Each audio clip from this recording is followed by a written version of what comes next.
Oh Padre Celestial, si aún los ángeles velan sus rostros para no contemplarte debido al gran respeto que tú te mereces, cuánto más nosotros, seres pecadores, debemos guardar reverencia ante tu presencia. Por eso, Señor, con este silencio reverente, disponemos el corazón para que tú lo trates este día, para que tú lo ministres, para que tú, oh Señor, le hables. Perdona nuestras rebeliones, Señor. Perdona los prejuicios que hemos albergado. Perdona la actitud que hemos tenido. Al llegar aquí ahora y saber delante de quién estamos, sabemos, Señor, que debemos humillarnos y despojarnos de toda inmundicia y de toda iniquidad. Por eso, Señor, amparados en el gran sacrificio de Jesús, por fe en ese sacrificio, nosotros hoy te decimos: Padre, gracias por salvarnos, gracias por aceptarnos, gracias por recibirnos y gracias por hablarnos hoy con el mensaje que muy pronto oiremos. Señor, que tu presencia esté en medio de nosotros, pero sobre todo dentro de nosotros. Lo pedimos en el nombre de Jesús. Amén. Este día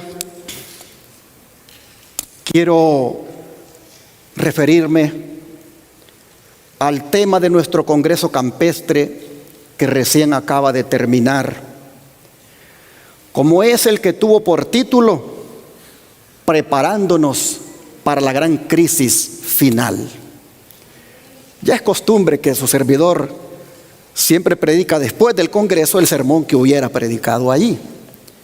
Casi siempre me gusta que los que llegan como invitados, ellos tomen el tiempo y su servidor predica el sermón un sábado después. El propósito de este congreso era prepararnos como pueblo para las escenas finales de la historia.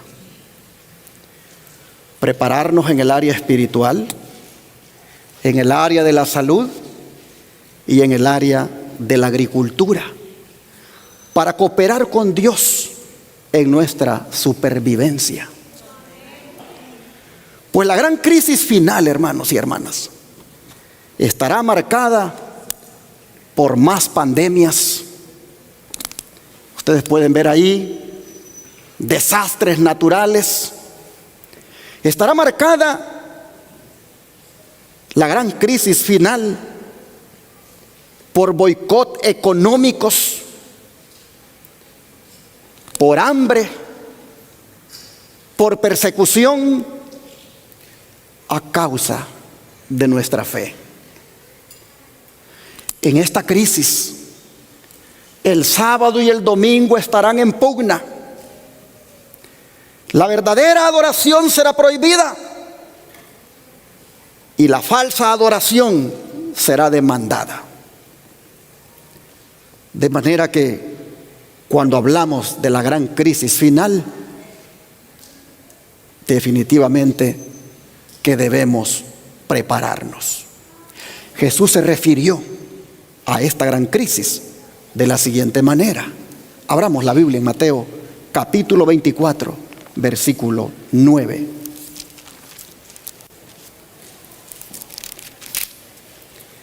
Mateo 24, versículo 9.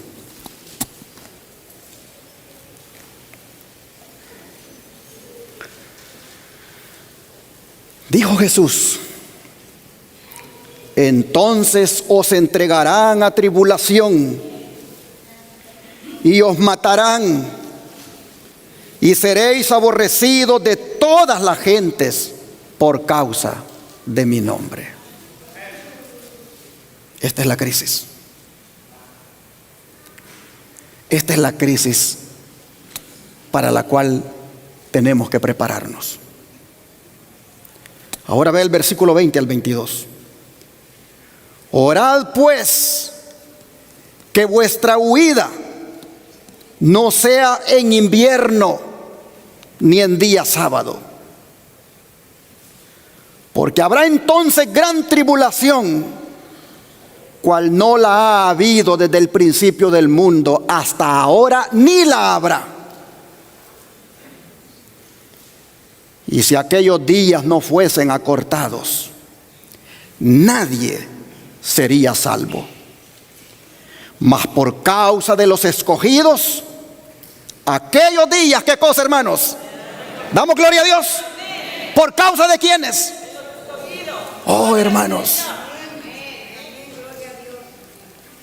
Jesús, si ustedes se fijan, se está refiriendo a la crisis final como la gran tribulación. Tribulación que no ha habido una como ella, ni la habrá. El término tribulación, en el idioma original griego de donde ha sido traducida, es tripsis. Pero tripsis significa oprimir, angustiar, presión y apretar. Los griegos la usaban para describir la presión que se hace sobre las uvas para extraerle el vino. De manera que Jesús no pudo haber escogido otro término que describiera de una manera tan vívida la presión de la persecución constante que habrá sobre el pueblo de Dios. Persecución que, como hemos leído, dará inicio con una entrega. Es decir, con una traición. ¿Por parte de quién va a ser esa traición? Vamos a siempre Mateo capítulo 10, versículos 21 y 22.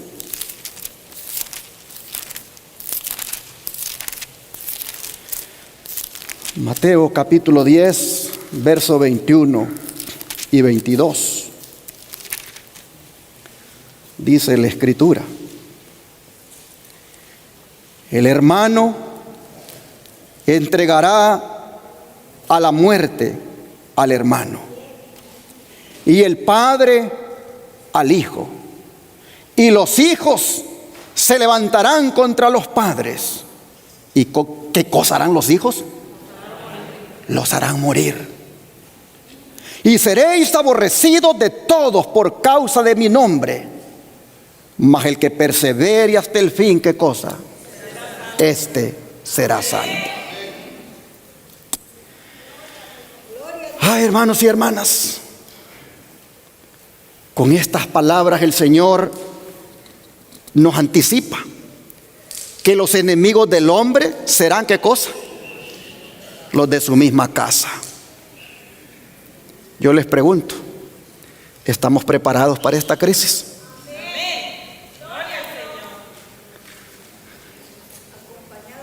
Yo creo, hermanos, que a veces ni siquiera pensamos en esa posibilidad de que mi hijo me entregue, o de que yo entregue a mi hijo.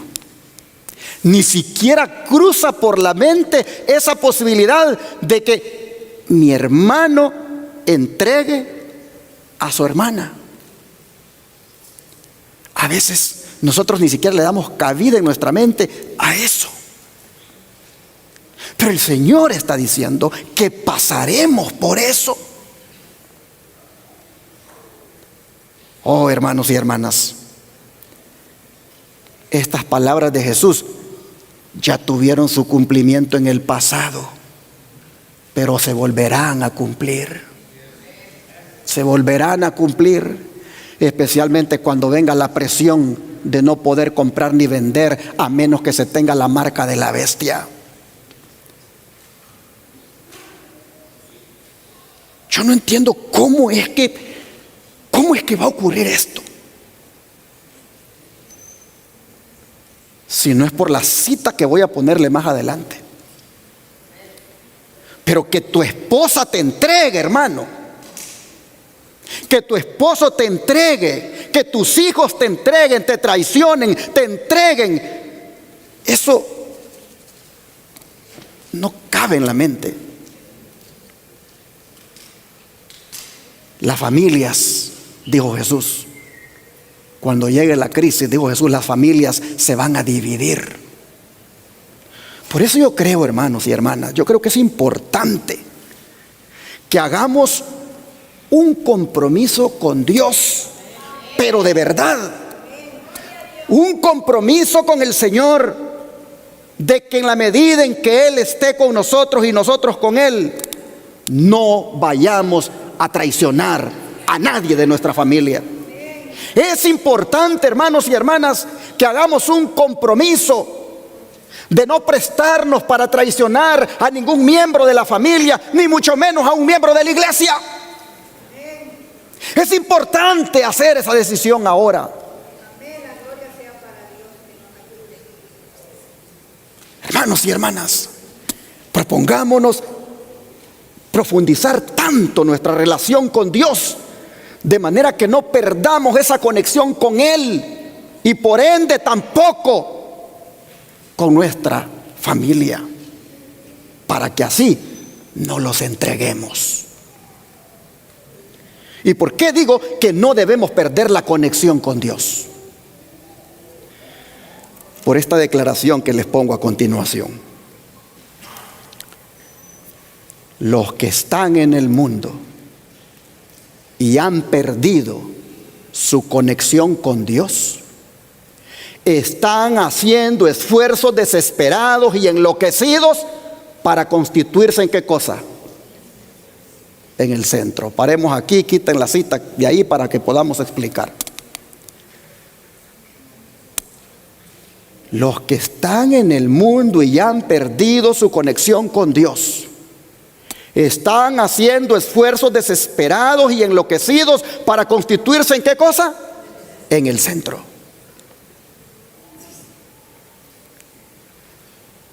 ¿Qué cosa es lo que nos constituye en el centro, hermanos? La pérdida de la conexión ¿con quién? Con Dios. ¿Y qué cosa es la conexión con Dios?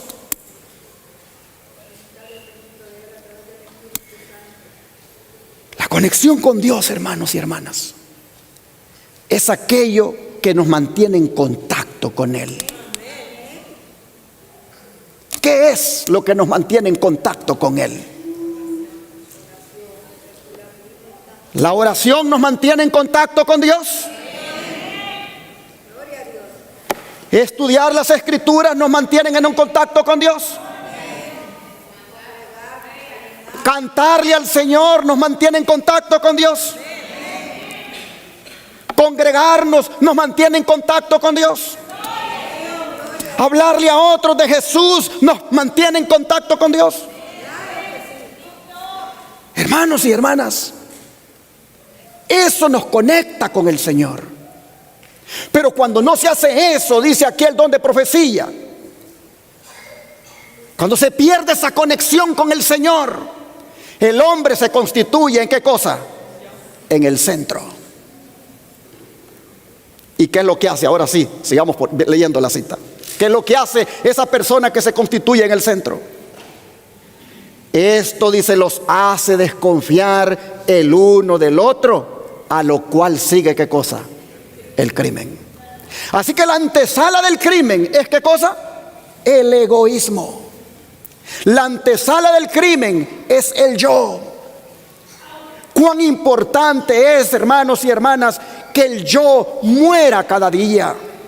Cuán importante es que, como Pablo, digamos, ya no vivo yo, mas vive Cristo en mí. Porque el yo, hermanos y hermanas, me hace ser el centro de todo y me hace que cometa hasta un crimen. Sigue diciendo, los reinos del mundo se dividirán contra sí mismos. Irán escaseando poco a poco a quienes actúen como cuerdas de simpatía para vincular a los hombres con lazos de hermandad. El egoísmo natural del corazón humano será ¿qué cosa? Desarrollado por Satanás. ¿Se acuerdan cuando Pablo dijo allá en 2 Timoteo 3:2? que habrían en los últimos días tiempos peligrosos? Les pregunto, ¿ya llegamos a esos tiempos peligrosos? Pero ¿quién ha convertido en peligrosos estos tiempos? ¿Quién los ha convertido en peligrosos? Los mismos hombres, los mismos seres humanos. ¿Cuándo es que los seres humanos convirtieron los tiempos en tiempos peligrosos? Cuando hicieron de ellos, dice, el centro. Dice Pablo, vendrán tiempos peligrosos, porque habrán hombres, dice, ¿qué cosa? Amadores de ¿qué? De sí mismos. Es decir, los hombres se convertirán en el centro, se volverán egoístas, se amarán a sí mismos, y por lo tanto de ahí les proviene aquello de convertirse en criminales. Mis hermanos, Satanás, por supuesto, está detrás de todo esto. Por eso sigue diciendo la cita que él, o sea, Satanás, usará las voluntades incontroladas y las pasiones violentas que nunca fueron puestas bajo el dominio de la voluntad de Dios. La mano de cada hombre se extenderá contra su semejante. El hermano se levantará contra el hermano, la hermana contra la hermana, los padres contra los hijos y los hijos contra los padres. Todo estará en confusión. Parientes se traicionarán el uno al otro. Habrá maquinaciones secretas para destruir la vida. Se verá por todas partes destrucción, miseria y muerte. Ha llegado el tiempo cuando habrá en el mundo un dolor que ningún bálsamo humano puede curar. Mensajes Selectos, tomo 3, página 478. Así le he revelado a la mensajera del Señor la condición de la humanidad, la condición de los seres humanos y aún de las familias en el tiempo del fin. Pero hermanos y hermanas, ¿ante quiénes entregarán un pariente a otro y cómo manejará Dios esa situación? Vea los versículos 17 al 20 y aquí mismo del capítulo 10. Y guardaos de los hombres, porque os entregarán a los concilios y en sus sinagogas os azotarán. Y aún ante gobernadores y reyes seréis llevados por causa de mí, para testimonio a ellos y a los gentiles. Mas cuando os entreguen, no os preocupéis por cómo o qué hablaréis, porque en aquella hora os será dada porque en aquella hora os será dado lo que habéis de hablar. Porque no sois vosotros los que habláis, sino el Espíritu de vuestro Padre que habla en vosotros. Sí, el Espíritu de vuestro Padre, porque Él está en representación de la deidad. El Espíritu de vuestro Padre, porque Él representa al Padre. El Espíritu de Cristo, porque Él representa a Cristo. El Espíritu Santo, hermanos y hermanas, es el que dará las palabras para hablar. Así que ustedes pueden ver que será ante las autoridades civiles que el verdadero cristiano será entregado por sus parientes para ser arrestado y llevado a prisión. Solo que las autoridades, en este caso, bajo la capa de la legalidad y el orden público, condenarán al cristiano a la muerte. Pero aún con esto, la causa de Dios va a triunfar. La causa de Dios triunfará sobre las maldades de las autoridades, porque éstas habrán de oír el testimonio de Jesucristo. Hermanos y hermanas, tal como sucedió con el apóstol Pablo, aquel día cuando tuvo que comparecer ante el rey Agripa. Vamos a ir para el libro de Hechos para que miremos eso y nos vayamos familiarizando, hermanos, con estas cosas, porque es posible que nos pase lo mismo. Hechos 24, verso 27. Hechos 24, verso 27. Este capítulo cierra diciéndonos: pero al cabo de 2 años recibió Félix por sucesor a Porcio Festo, y queriendo Félix congraciarse con los judíos, dejó preso a Pablo. Así que, hermanos y hermanas, Pablo ha estado preso por 2 años. El juez injusto llamado Félix, el gobernador Félix, el gobernador romano puesto allí en Cesarea, sabiendo que es inocente, todavía lo deja en la cárcel. Ahora que viene un sucesor, ahora que viene Festo. Ahora pregúntate, hermano y hermana, ¿de qué manera pudo haberle afectado la prisión a Pablo durante esos 2 años? ¿De qué manera la prisión pudo haberle impactado en su vida?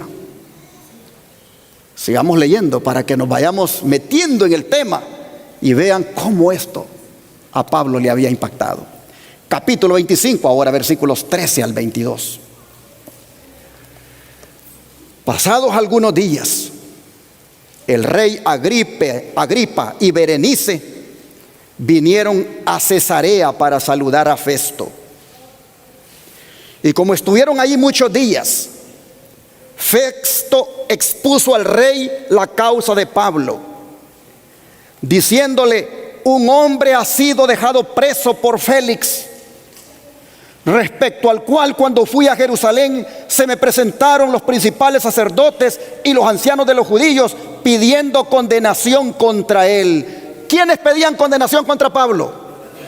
Sus mismos hermanos de la iglesia, sus mismos paisanos judíos, los de su misma fe, los de su misma iglesia, el liderazgo de esa iglesia, habían pedido al gobernador que lo condenara a muerte. Está diciendo aquí Festo.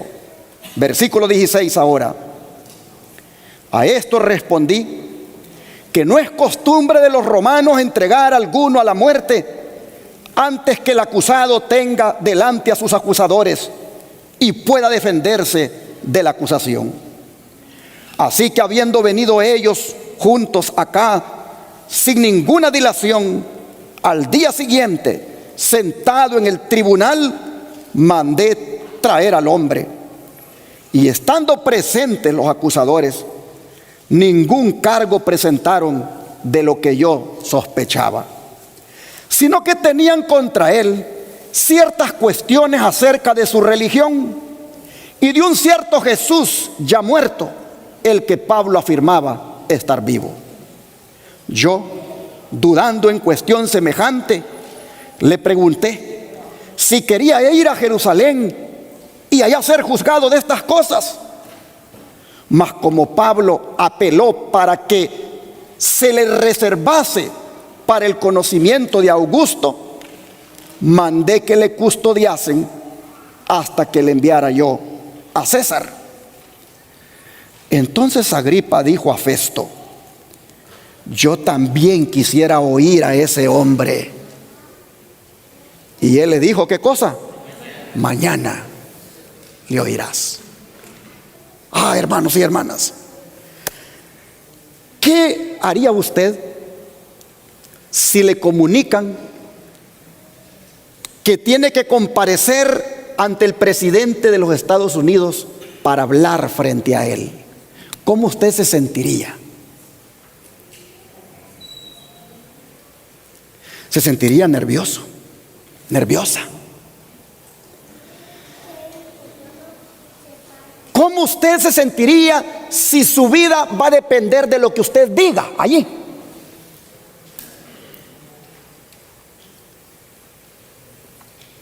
Bueno, hermanos y hermanas,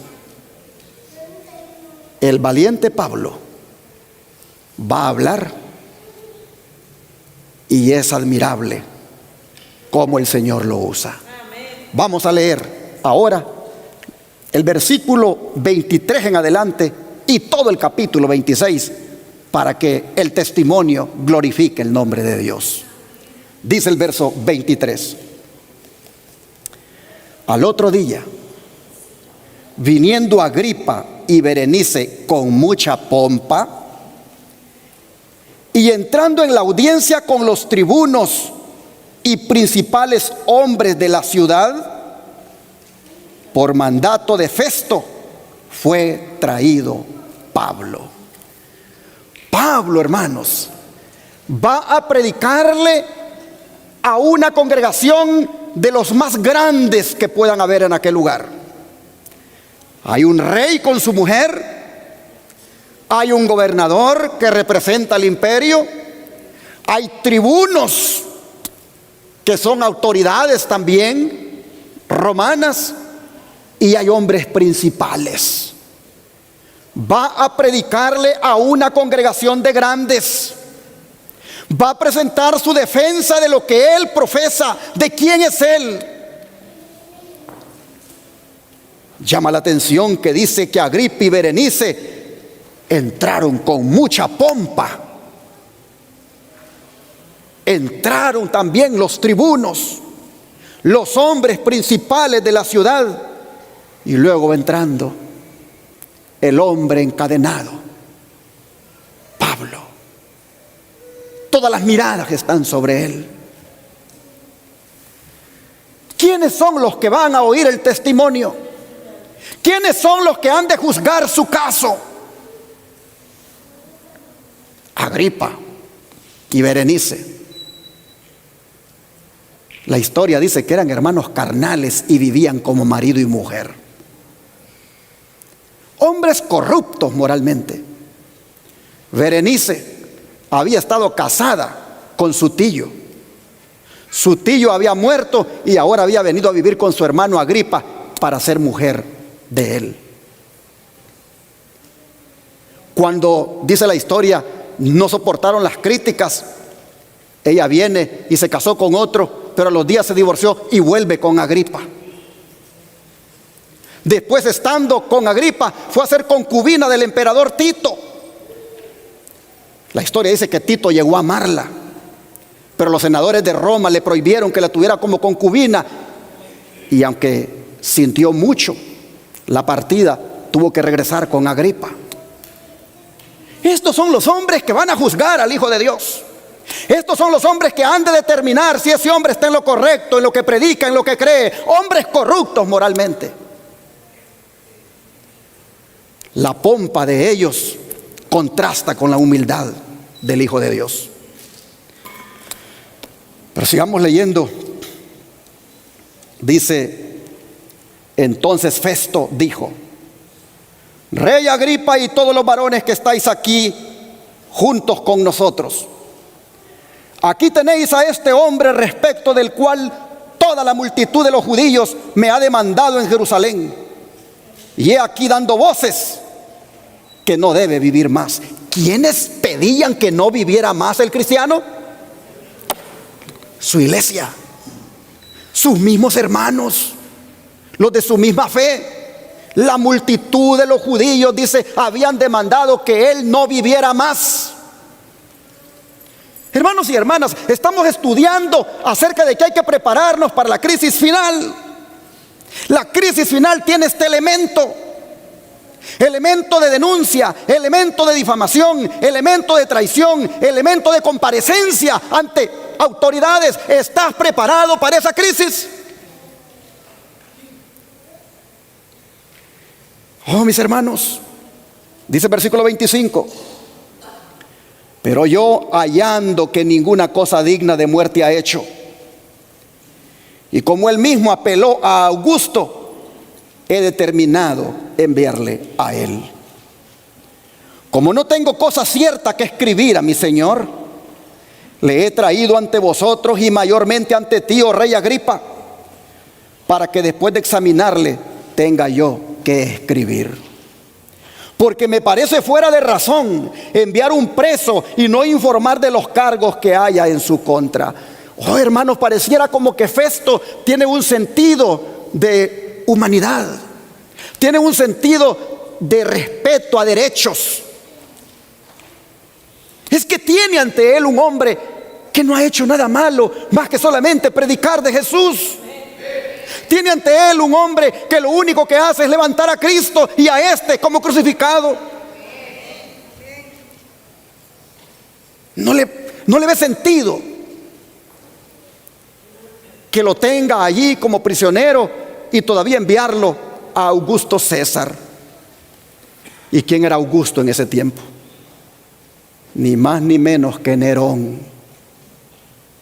Para los que conocen la historia del emperador Nerón.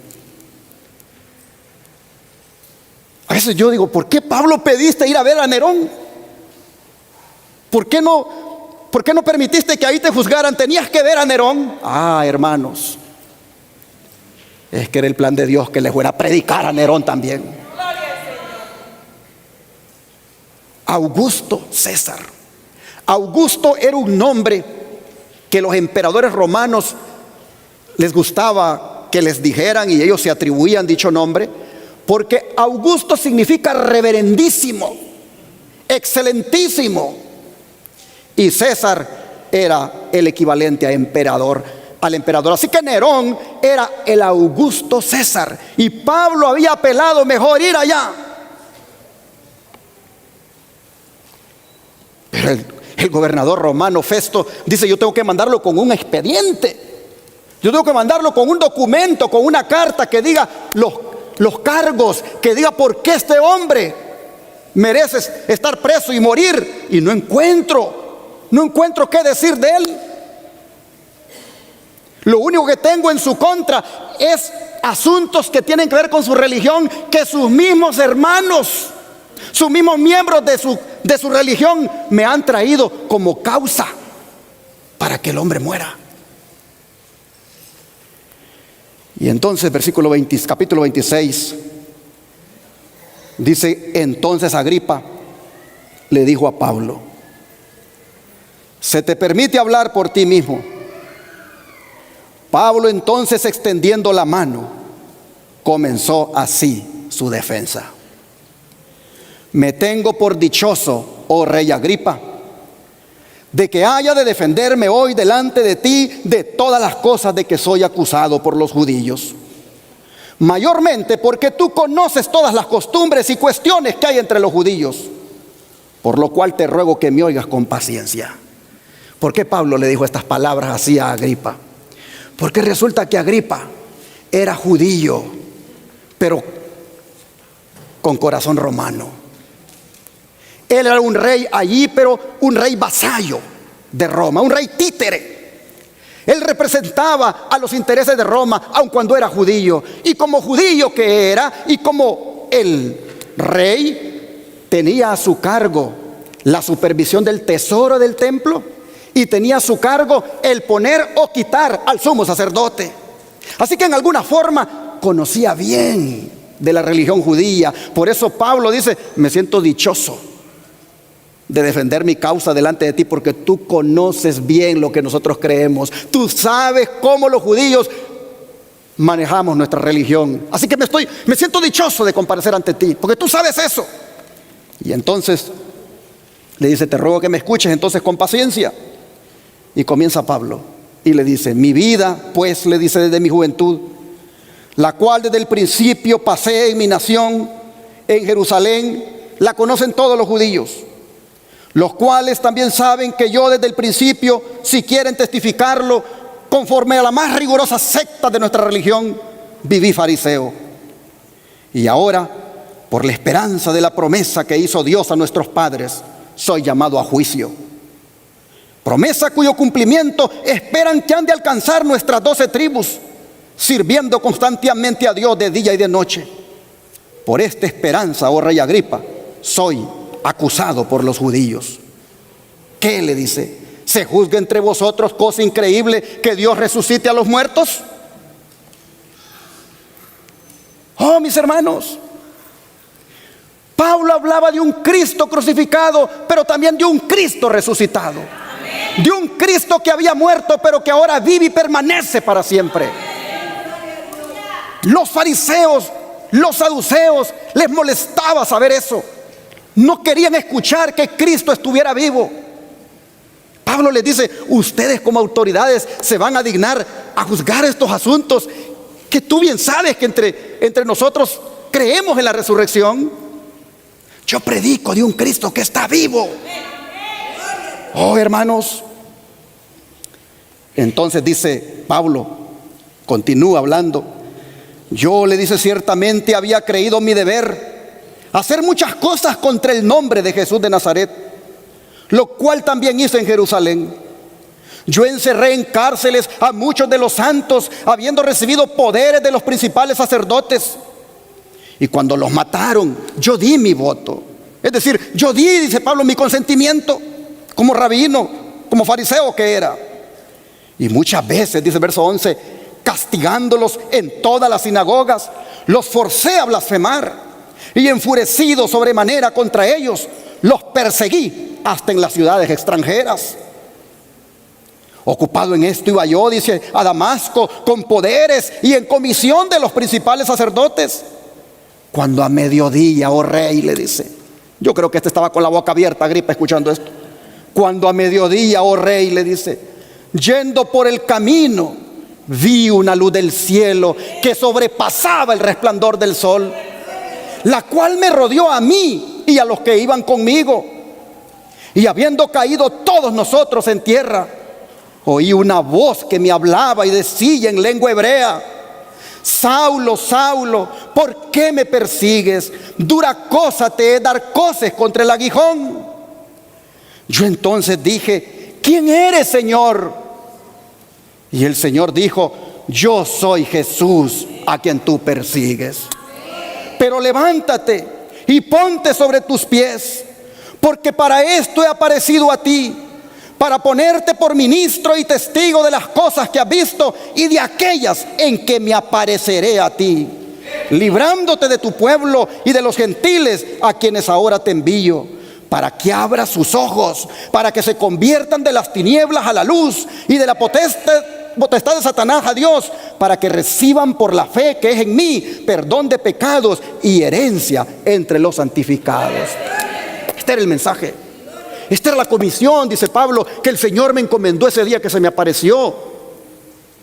Agripa está escuchando que allí tiene un hombre frente a él, que es un hombre con propósito.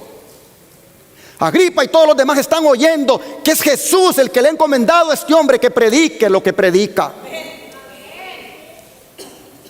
Y luego dice el verso 19: por lo cual, oh rey Agripa, no fui rebelde a la visión celestial, sino que anuncié primeramente a los que están en Damasco y Jerusalén y por toda la tierra de Judea, y a los gentiles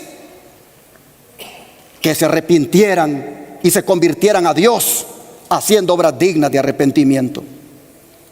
Por causa de esto, los judíos, prendiéndome en el templo, intentaron matarme, pero habiendo obtenido auxilio de Dios, persevero hasta el día de hoy, dando testimonio a pequeños y a grandes, no diciendo nada fuera de las cosas que los profetas y Moisés dijeron que había de suceder, que el Cristo había de padecer y ser el primero de la resurrección de los muertos, para anunciar luz al pueblo y a los gentiles.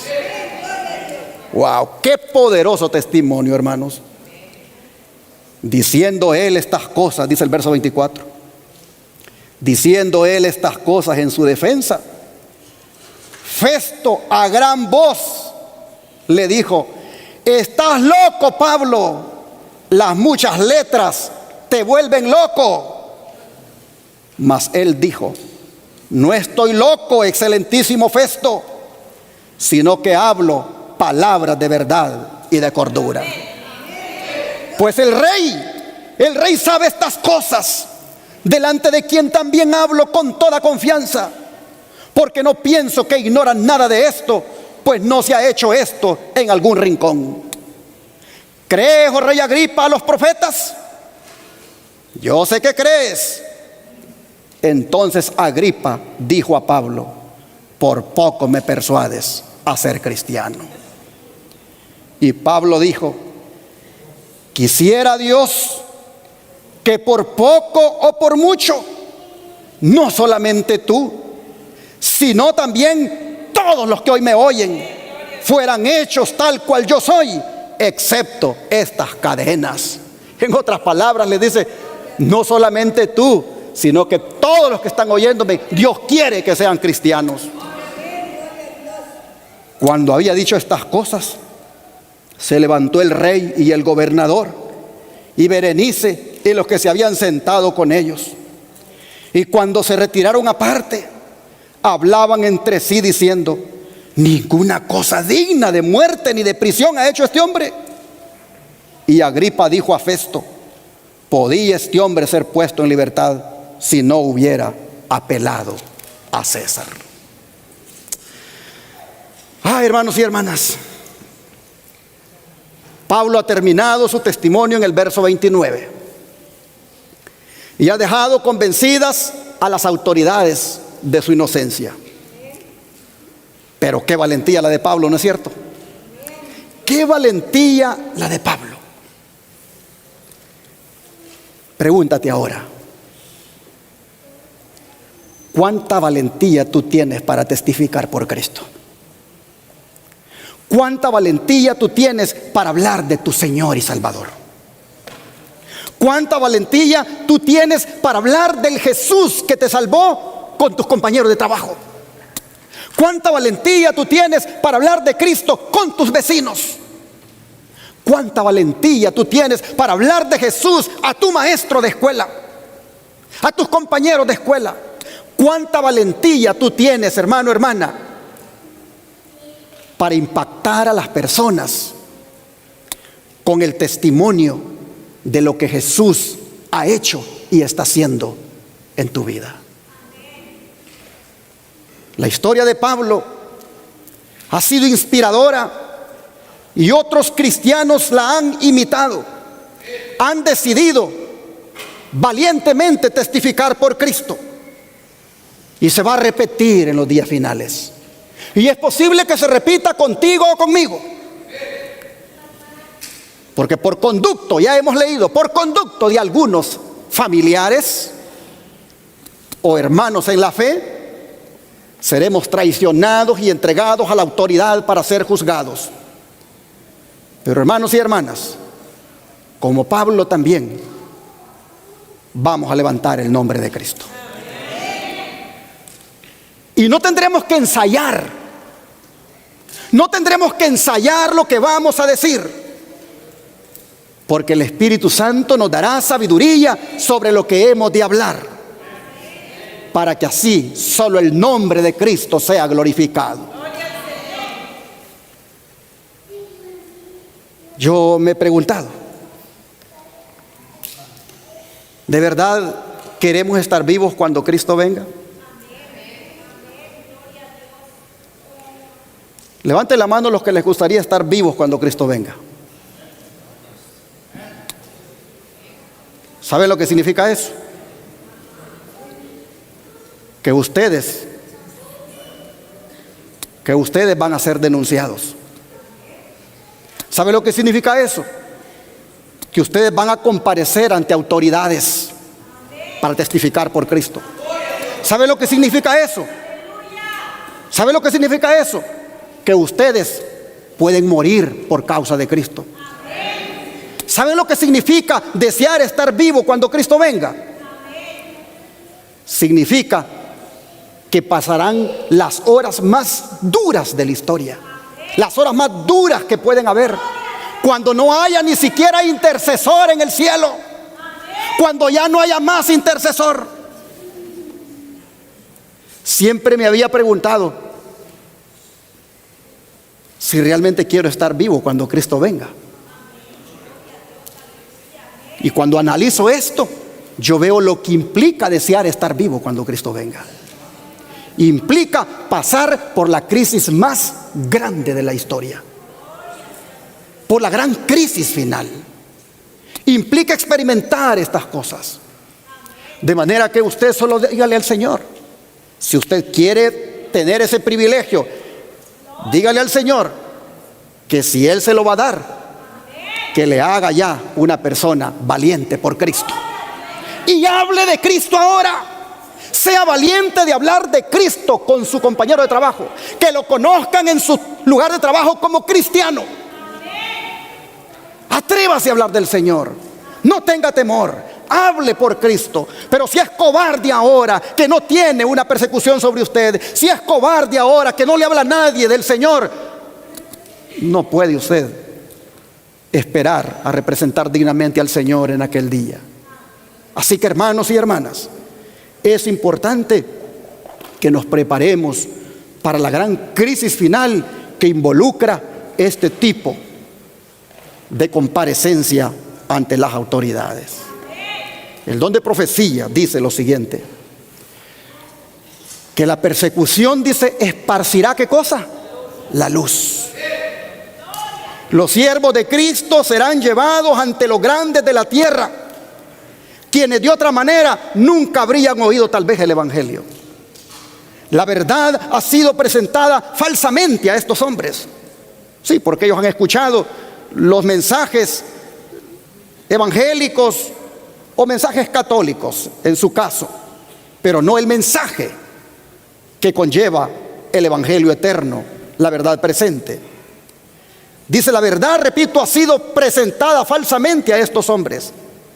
Han escuchado falsas acusaciones contra la fe de los discípulos de Cristo. Con frecuencia su único medio de conocer el verdadero carácter de esta fe es el testimonio de aquellos que son llevados a juicio por ella.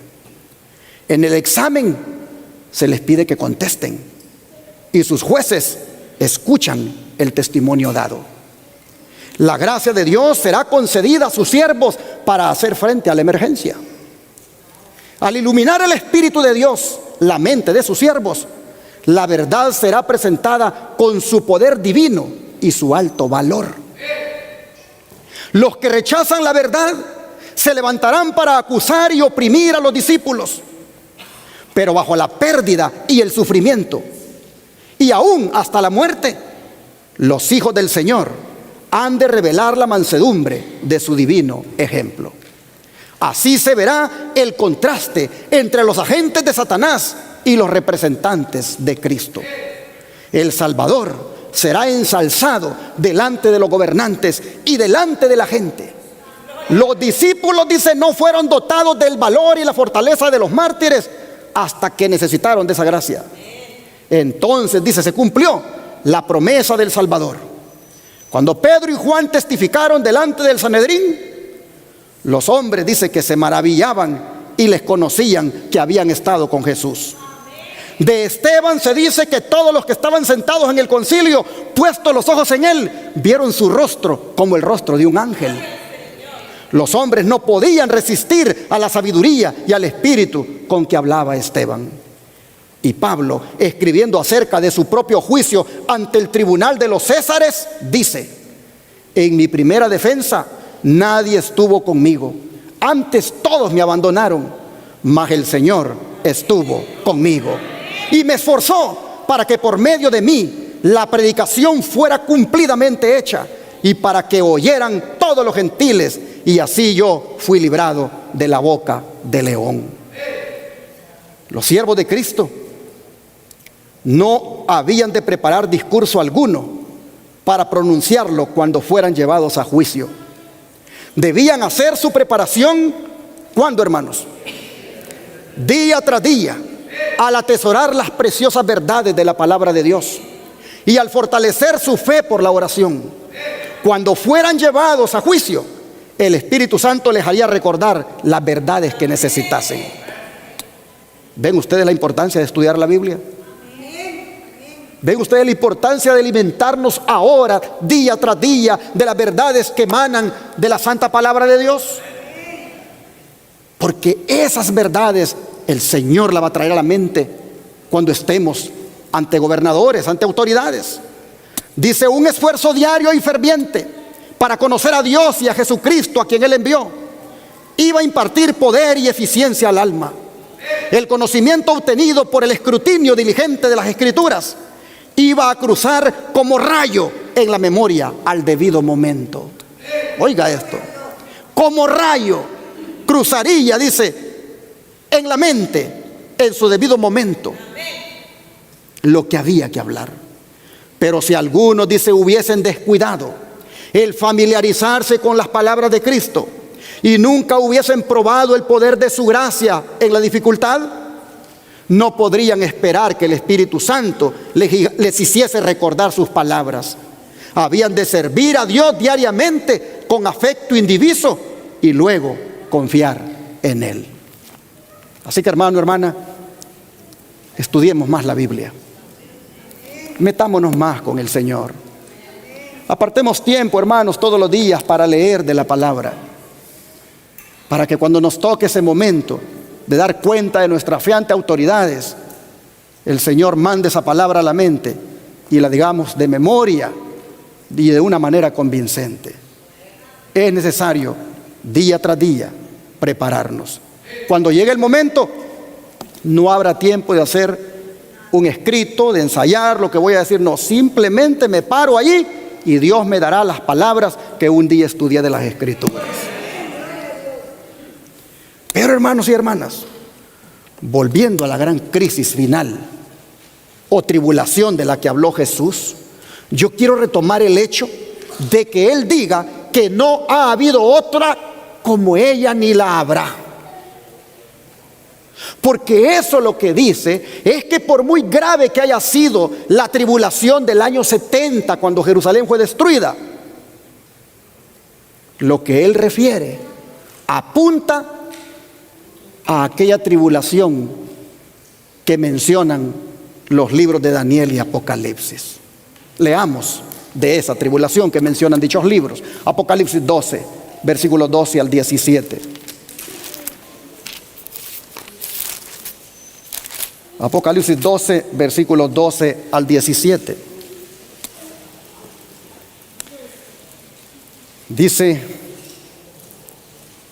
por lo cual, alegraos cielos y los que moráis en ellos. Ay de los moradores de la tierra y del mar, porque el diablo ha descendido a vosotros con gran ira, sabiendo que tiene ¿cuánto tiempo, hermanos? Poco tiempo. Y cuando vio el dragón que había sido arrojado a la tierra, persiguió a la mujer que había dado a luz al hijo varón. Y se le dieron a la mujer 2 alas de la gran águila, para que volara de delante de la serpiente al desierto, a su lugar donde es sustentada por un tiempo, tiempos y la mitad de un tiempo. Y la serpiente arrojó de su boca tras la mujer agua como un río, para que fuera arrastrada por el río. Pero la tierra ayudó a la mujer, pues la tierra abrió su boca y tragó el río que el dragón había echado de su boca. Entonces el dragón se llenó de ira contra la mujer y se fue a hacer guerra contra el resto de la descendencia de ella, los que guardan los mandamientos de Dios y tienen el testimonio de Jesucristo. Esta crisis, hermanos, emprendida por el diablo contra el remanente, contra los que guardan los mandamientos de Dios y tienen el testimonio de Jesucristo, esta crisis todavía falta por cumplirse. Ha habido persecución, sí, la hubo en ese periodo de tiempo, tiempos y la mitad de un tiempo, pero contra los que guardan los mandamientos de Dios y tienen el testimonio de Jesucristo, todavía falta por verse.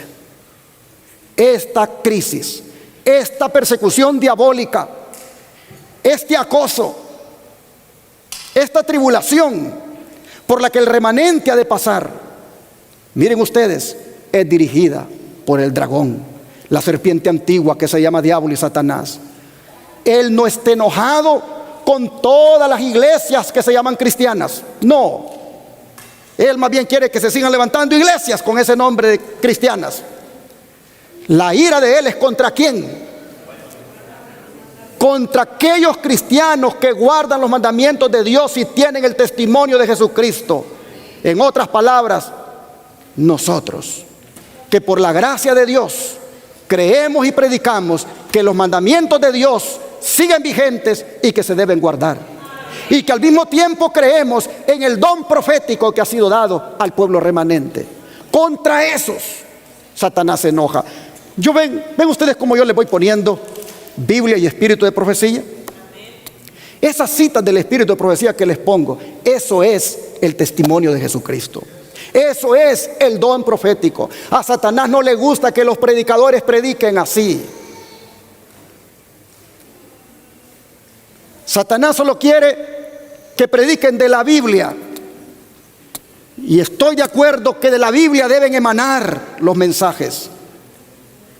Pero cuando viene la explicación de la Biblia, cuando viene la aplicación de la enseñanza bíblica, el predicador comienza a dar sus interpretaciones, sus aplicaciones. Pero cuando usted extrae las aplicaciones, extrae las explicaciones del don de profecía, usted ve cómo esos textos bíblicos cobran un significado mucho más profundo y mucho más amplio. Y eso despierta a la gente. Eso abre los ojos y Satanás no quiere que prediquen así. Por eso los pastores adventistas, yo diría abusados por Satanás, prohibieron que desde el púlpito se utilicen los escritos del don profético. Y por eso tienen a las congregaciones dormidas en cuanto a la reforma pro salud. Por eso tienen a las congregaciones completamente en la ignorancia en cuanto al plan de Dios para estos últimos días. Porque vienen con la escritura, agarran los sermones light, de pura motivación, de puro sentimentalismo, los hacen llorar y la gente sigue en el pecado y no hace un cambio en su vida. Se gozan con un Cristo que los salvó, se gozan con un Cristo que les perdona el pecado, pero no se gozan con un Cristo que les dice: si oyeres hoy mi voz, no endurezca tu corazón. Se enoja con un Cristo que les dice: ¿por qué me llaman Señor, Señor y no hacen lo que yo les digo? Ellos solo quieren un Cristo que perdone el pecado, que te salva por gracia, que te levante el ánimo. Solo ese Cristo quieren escuchar. Pero cuando vienes tú con la escritura y el don de profecía y te paras en el púlpito, tú ves cómo el espíritu de profecía te da por la cara. El espíritu de profecía te golpea. Pero es el Espíritu Santo el que te está golpeando, para que despiertes de tu letargo, para que mires tu condición y para que veas que es necesario que haya un arrepentimiento. Oh, hermanos y hermanas, contra eso dice que el diablo está enojado. Con los que creen en que hay que guardar los mandamientos y tienen el testimonio de Jesucristo, que es el don de profecía. Nuestra iglesia, hermanos y hermanas, no se baja de esa plataforma. Nuestra iglesia no se baja de ese pedestal a la ley y ¿qué cosa? Y al testimonio. El día que nuestra iglesia se baje de ese pedestal, pasaremos a ser iglesias nominales, compuestas de adventistas nominales. Pero en la medida en que como iglesia estemos parados en la plataforma de la verdad, a la ley y al testimonio, estaremos seguros. Oh, mis hermanos, aunque el diablo se enoje, aunque la ira la emprenda contra los que guardan los mandamientos y tienen el testimonio de Jesucristo, pero noten ustedes, el plan de Él es destruir. Y está preparando todos los escenarios para hacerlo. Vean lo que dice ahora Apocalipsis capítulo 13, verso 7. Porque aquí está a quienes Él utiliza, a quienes va a utilizar. No voy a leer todo el capítulo porque está hablando de dos bestias aquí. La bestia que surge del mar, símbolo del papado, y la bestia que surge de la tierra, símbolo de los Estados Unidos de América. Pero dice Apocalipsis 13, versículo 7, que lo que hace la bestia que sube del mar es lo siguiente. Apocalipsis 13, verso 7.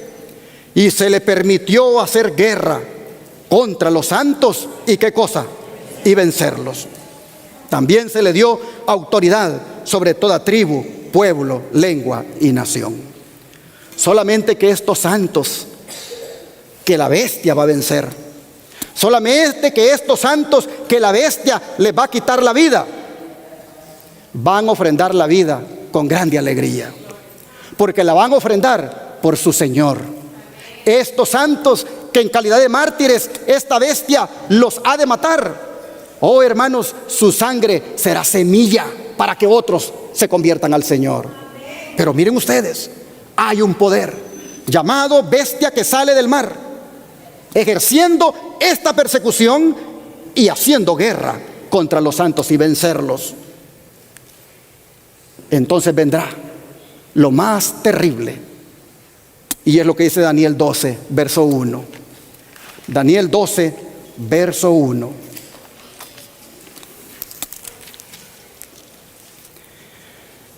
En aquel tiempo se levantará, ¿quién, hermanos? Miguel, el gran príncipe que está de parte de los hijos de tu pueblo. Y será tiempo de angustia, cual nunca fue desde que hubo gente hasta entonces. Pero en aquel tiempo, ¿qué cosa? Será librado tu pueblo, todos los que se hallen escritos en el libro. Amén. Habrá un tiempo de angustia, cual no ha habido nunca, dijo Jesús, y Daniel también lo dice. Pero de ese tiempo de angustia, dice, el pueblo de Dios será libertado, especialmente los que se hallen escritos en el libro. Este gran tiempo de angustia, hermanos y hermanas, mencionado aquí, ¿saben cuándo va a ser? Cuando Cristo deje de interceder en el cielo, cuando el Espíritu de Dios se retire de los hombres.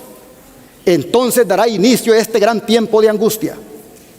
Entonces todos los habitantes de este mundo y aún los miembros de la iglesia remanente seremos angustiados como nunca, porque los poderes de las tinieblas que han sido retenidos hasta ahora descenderán sobre este mundo con una furia indescriptible. Habrá una escena de lucha tal que ninguna pluma podrá describirla, dice el libro El conflicto de los siglos. Se los pongo acá. Cuando termine, dice el mensaje del tercer ángel, la misericordia divina no intercederá más por los habitantes culpables de la tierra. El pueblo de Dios habrá cumplido su obra, habrá recibido la lluvia tardía, el refrigerio de la presencia del Señor, y estará preparado para la hora de prueba que le espera. Los ángeles se apuran, van y vienen de acá para allá en el cielo. Un ángel que regresa de la tierra anuncia que su obra está terminada. El mundo ha sido sometido a la prueba final, y todos los que han resultado fieles a los preceptos divinos han recibido el sello del Dios vivo. Entonces Jesús dejará de interceder en el santuario celestial, levantará sus manos y con gran voz dirá: hecho es. Y todas las huestes de los ángeles depositarán sus coronas mientras Él anuncia en tono solemne: el que es injusto, sea injusto aún, y el que es sucio, sea sucio aún, y el que es justo, sea justo aún, y el que es santo, sea aún santo. Cada caso, cuando Él diga esas palabras, ha sido fallado para vida o para muerte. Cristo ha hecho propiciación por su pueblo y borrado sus pecados. El número de sus súbditos está completo.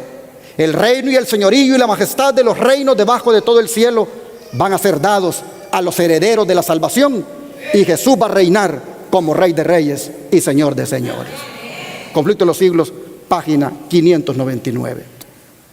Aquí, hermanos y hermanas, llegará un momento en que vamos a quedar, o mejor dicho, aquí es cuando vamos a quedar sin intercesor en el cielo. Se acabó la gracia, se acabó el ministerio intercesor de Cristo. En esos momentos, por cuestión de tiempo no voy a leer todas las citas, porque apenas estoy en el slide 23 y son 43. Por cuestión de tiempo no las voy a leer, pero será en este momento cuando Satanás nos va a acosar como nunca, cuando la bestia y sus agentes nos van a perseguir como nunca, cuando las plagas estén cayendo, nos culparán a nosotros de que estén recibiendo esos castigos. Se emprenderá toda una batalla en contra del remanente con el fin de exterminarlo. Pero todavía, para el colmo, habrán pensamientos de si realmente le confesé todos mis pecados a Dios o no. Vendrán pensamientos de si realmente estoy a cuentas con mi Señor.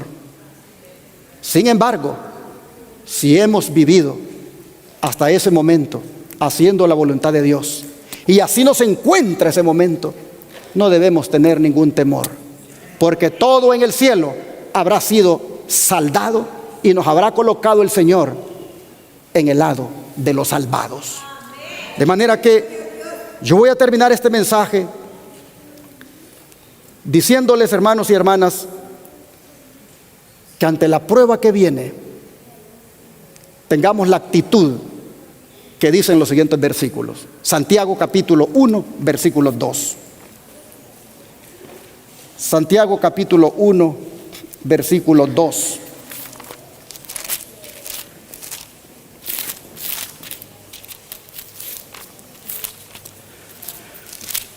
Vamos a leer 4 citas bíblicas en relación con este mensaje. Santiago capítulo 1, verso 2. Dice así el apóstol: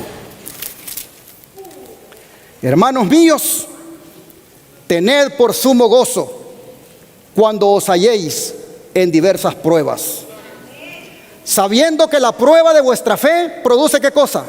Paciencia. Mas tenga la paciencia su obra completa, para que seáis perfectos y cabales, sin que os falte cosa alguna. A ver, hermanos y hermanas, ¿con qué actitud debemos enfrentar la prueba que vendrá? Con gozo. ¿Ustedes creen que Pablo testificó aquel día con las piernas que le temblaban? No, Pablo dijo, me siento dichoso, dijo. Me siento dichoso de poder comparecer. Y cuando aquel dijo, por poco me persuades, yo quisiera, dijo, que no solo tú, sino todos estos que están aquí oyendo.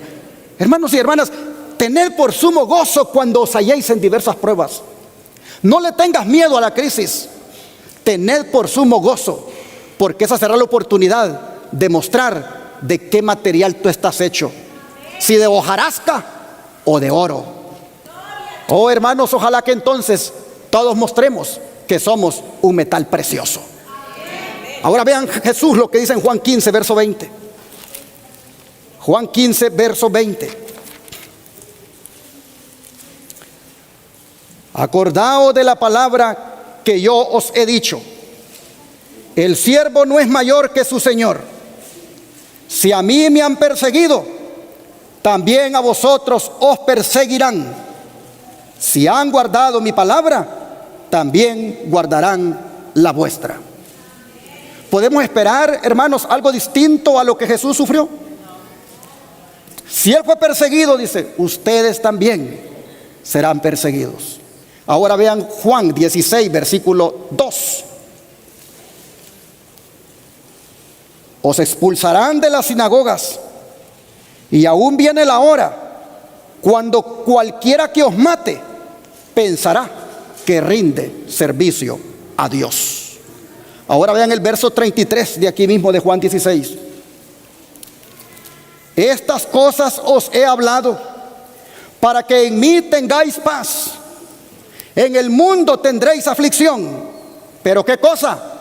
Confiad, yo he vencido al mundo.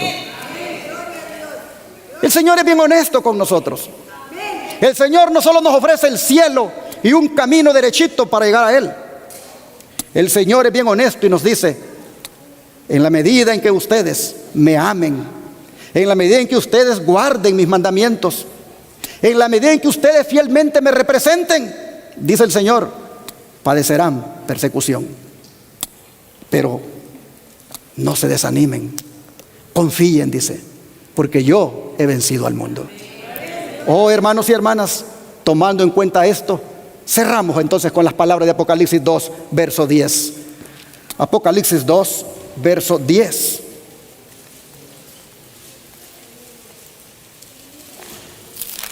Jesús cierra este mensaje con las siguientes palabras.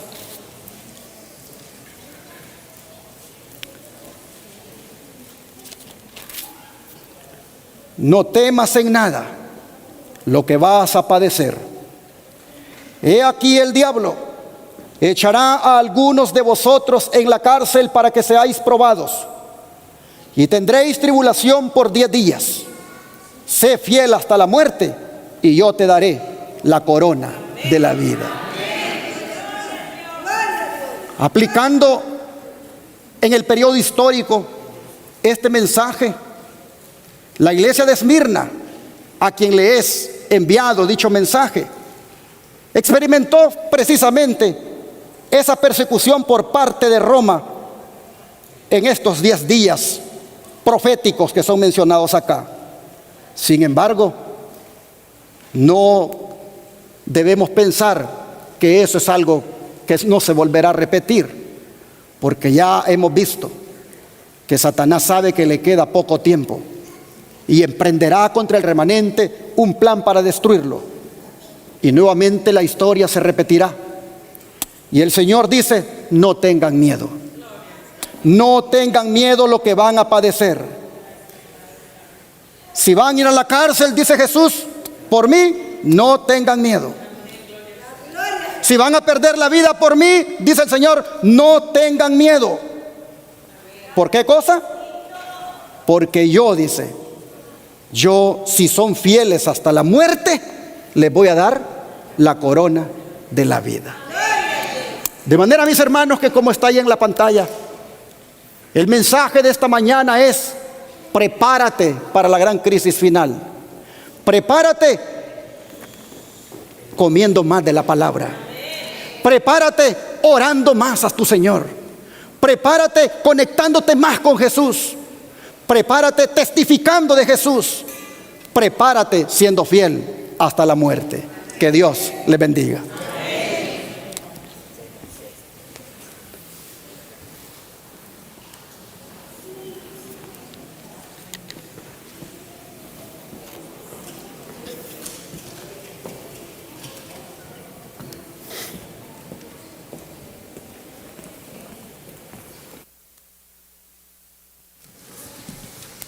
Puestos en pie, cantaremos el himno 444.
Que sea nuestra consigna. Nuestra consigna debe ser ir a cualquier parte con Jesús, a donde sea. Así como venimos con Él a la iglesia ahora en tiempos de libertad, que igual en los tiempos difíciles, ahí vayamos con Jesús. Si hemos de ir al calabozo, si hemos de ir a la mazmorra, o cárcel ya para decirlo en términos modernos, o si hemos incluso de ir a la muerte, el himno dice, ve a cualquier parte con Jesús. Amén. De manera que esta mañana vamos a encomendarnos a Jesús y a pedirle que nosotros siempre vayamos con Él y que Él siempre vaya con nosotros. Vamos a arrodillarnos para orar.